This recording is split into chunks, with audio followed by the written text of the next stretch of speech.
રાજકોટ જિલ્લાના ઉપલેટામાં ઇતિહાસમાં પહેલીવાર જોવા મળેલ કે વગર ફોટા ચૂંટણી લડતા વોર્ડ નંબર 9ના કોંગ્રેસના ઉમેદવાર રજાક ઓસમાણ હિંગોરા પુત્રવધુ લડી રહ્યા છે ચૂંટણી।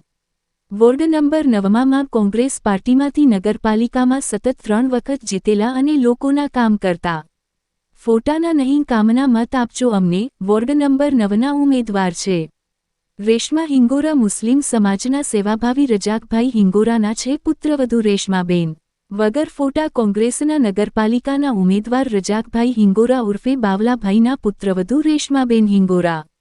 લોકોના કામ કરતા સ્વખર્ચે આજ સુધીમાં કોઈ પાસે અપેક્ષા રાખ્યા વગર કામ કરતા બાવલાભાઈ રજાકભાઈ હિંગોરાને પૂછતા કહેતા કે મારે ફોટાની જરૂર નથી, લોકો મને ઓળખે છે, મારા પરિવારને અને મારા કામ બોલે છે।